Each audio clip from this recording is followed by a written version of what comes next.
in a small southern town, there was a nativity scene that showed great skill and talent had gone into creating it. One small feature of this nativity scene really bothered a man that was traveling through the town on his way back home. He lived up north. The 3 wise men were wearing firemen's helmets. So, totally unable to come up with a reason or explanation, the man stopped at a convenience store on the edge of town and asked the lady behind the counter about the helmets. So incredulous, she said with much passion, "Honey, I know you're from up north. Don't y'all read your Bible up there?" And he assured her that he did, but simply couldn't recall anything about firemen in the Bible. And so she pulled up her Bible from behind the counter and ruffled through some pages and finally pointed her finger with much confidence at a passage. And proudly she held it up to him and said, "See, it says right here, the 3 wise men came from a fire."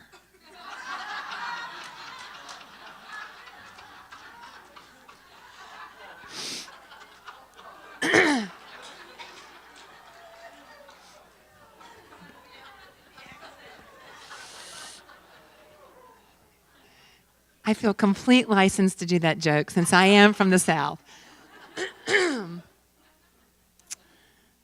So thank you for sharing my joy and tears this morning. So today we are in the midst of Advent still. And so today is our Sunday that we celebrate being peace in the world. And what is ours to do, and how can we journey in life with peace? And so I'm once again going back to the Bible today, in the Christmas story, because as I looked at it, I thought, wow, those people did some journeying. And, really, I know that some Unity churches use the Bible a lot, some Unity churches don't, and I'm kind of in the middle. I mean, I enjoy it because what I get from the Bible is, the Bible is just is a record of our evolution of consciousness. Okay? And so the birth story at Christmas has some richness to it, and that to me is the whole purpose of the Bible, is that we can pull from this book wisdom of how to live now. Because whether we are in alignment with it, whether it's happened that way or not, there's always a truth that can be pulled from it. And so today I was looking, or actually not today, because that would be really cramming for the exam. But today I'm sharing with you what I gleaned from rereading the story. And so I'm not going to read it all to you. I'm just going to talk about what I pulled from the Christmas story about journeying. So as we talked about last week, Mary, the character Mary, Jesus' mom, got the news from Angel Gabriel that she was pregnant. And so what she did was she journeyed to see her cousin Elizabeth for support. And so then Joseph and Mary, as the story progresses, journeyed to Bethlehem to register themselves. A census was being taken, and that is where she gave birth to Jesus. And so then the story talks about how the wise men came from the east to pay homage to the Christ child as they followed the star. So they journeyed bringing gold, frankincense, and myrrh. And then, more journeying, an angel appeared to Joseph in a dream and told him to take Mary and the child and to flee to Egypt, for King Herod was seeking to destroy the child. King Herod apparently was threatened that this child was fulfilling the prophecy that from Bethlehem would come a ruler of the people of Israel. So, then Herod died. The angel appeared to Joseph again and said to take Mary and the child and go to the land of Israel.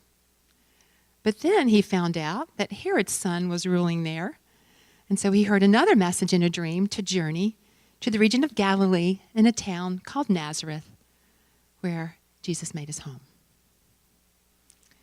So these stories of journeying within the Christmas story, I'll tell of people who received guidance, and they followed that guidance, and they journeyed.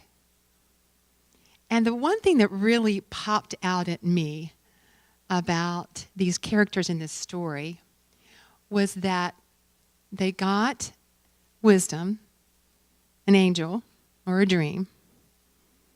They received this wisdom, and none of them said, "Are you kidding me?" Like, really? Like, well, it's kind of really far to go to Egypt. And the wise men didn't say, that's really a long way to ride on a camel. No one balked. They received the wisdom and they moved forward. And according to the story, as a result of them following their wisdom, great good unfolded. Great good unfolded. They did it peacefully. They did it with peace in their heart. So I thought, wow, there's something to this for us today. And so I started to take into my own discernment and reflection time what it takes for us to peacefully journey in our lives. What does it take for us to open up our hearts and minds to receive the wisdom that we are? Because, so we are infinite wisdom. You have the wellspring of wisdom within you. And I truly believe that that wisdom is informing you all the time. And so as we are in this season where we're birthing a deeper awareness of the truth of what we are, what is ours to do to open up our awareness to the truth of what we are as infinite wisdom and to follow that wisdom peacefully? And so I'll share a story with you. Feels a little vulnerable, but I'm one to tell on myself on the spiritual journey because I'm right there with you, working with these principles constantly, confronting my stuff constantly. And so,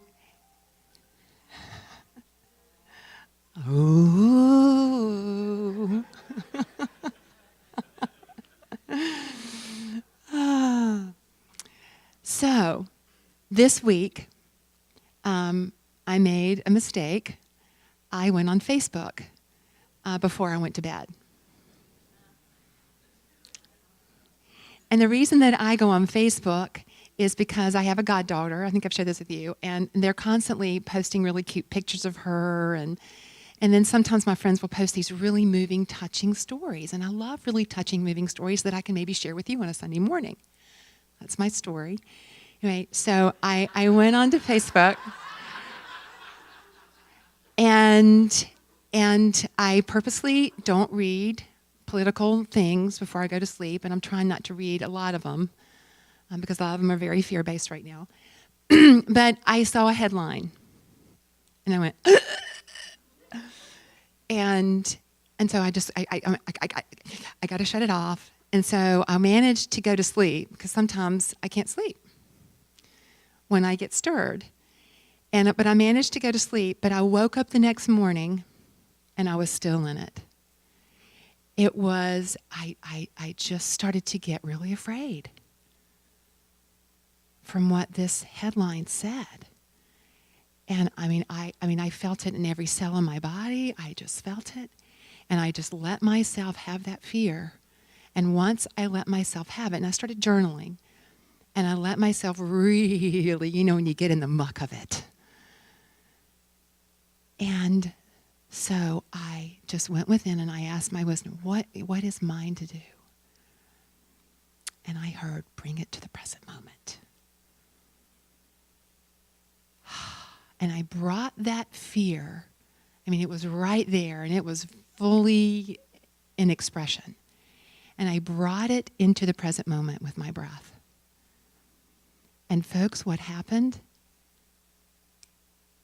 It shifted. In that moment, it shifted. It was like I had a release of the worry. It was like, and it was tension in my physical body. I was in it. I was in it good. And there was a release. And what started to flow in that moment was my wisdom. And I was able to encapsulate it and share it with you this morning. Is what I got was that, folks, the present moment is the infinite field of possibility. The present moment is where we can make conscious choices from our wisdom. Because if we are in the past worrying, if we are in the future worrying, stressed, because folks, let me tell you, every single time we're afraid, we are in the past or the future. We are not in the present moment. And your mind might say, oh yes, I am, because I'm scared right now. You might be having the experience in the present moment, but your experience is grounded in the past or the future. And the only way for us to peacefully journey through life, and let me tell you, we are going to maybe have some opportunities. And what's really on my heart to share with you, and I want you to know again, I am right there with you, is that when we see something that's disturbing, when we hear something that rattles us, that we know is not true, our human tendency sometimes is to go, oh my God, oh my God, oh my God, and project ourselves into a future that we don't want. Or to go, oh my God, I remember when that happened. And so what I just want to share with you is that when you feel yourself going there, breathe. And allow yourself the space to have your process authentically. This is not about shutting anything down. To be gentle with yourself. And when you can, breathe that energy into the present moment. Because that very action creates space around a dense energy. Do you see? Because when you're stressed and when you're worried and when you're anxious, it's like a ball. It's constriction. It's not flow. And so when you can breathe into the present moment, you are telling that thought, no thank you. You're not going to go the trajectory of the future, and I'm not going to park or set my tent in the past. I am telling that thought, I'm going to be here in the present moment, and I'm going to breathe into that thought, and I'm going to make way for my wisdom to inform my choice. I'm going to make way for the love that I am to prepave my journey. So that when I'm with my family sitting around the Christmas table, or when I'm shopping at Montgomery Mall and somebody cuts me off, or whatever, that in that moment, I'm telling you folks, take a breath and breathe into that, whatever it is. And know, because the thing about it is, folks, when you're in the past or in the future, you are not choosing, you're reacting. The only time that we have a choice is when we are in the present moment. The only way that we can peacefully journey and follow the wisdom that is our greatest discernment. I tell you, as a little side, because I know that, I've heard some guidance sometimes, and this is not something outside of me. My guidance is an inside job. And I have wondered, what in the world? And when I have stayed steadfast in that, it has been the greatest adventures of my life. And let me tell you, it's why I'm standing here in front of you right now. So, I just wanted to share that story with you because we're all on this journey together. And what is ours to do to journey peacefully? To journey allowing our heart to lead the way. Our wisdom to bubble up into our awareness and to be the choices we make. And I know that we can be this and we can do this. And so that is my message to us, to me, on this day where we're celebrating Advent in this Christmas holiday. That we can choose peace as we say yes to breathing, to allowing, to choosing in the present moment. That field of infinite possibility where our wisdom has space to inform us. So this week, I just invite you to spend some time in the present moment. And for me, it's the breath. The breath tends to help me really be in the present moment. For many of you, I know many of you are hikers. You like to be out in nature, and you have shared that that is when you feel so present. When you hear a beautiful song sung from the heart of a dear one, or you hear something like tonight, I get to go to Mannheim Steamroller at the Strathmore. I'm so excited. And so what I know is I look forward to those experiences because I know it's going to open my heart. And I'm going to be in the present moment with that. So this week I invite you to work with what supports you in being in the present moment. What supports you in being available to the wisdom that you are, to the peace that you can choose. And to practice that and to work with that. And I look forward to having even a more focused conversation about this in our season for peace and nonviolence that's coming up in January. And having some events that support us in that. So stay tuned for that. So let's affirm together. On my spiritual journey, I birth a deeper awareness of the Christ nature I am as I listen and peacefully follow my divine wisdom. And so it is. Amen.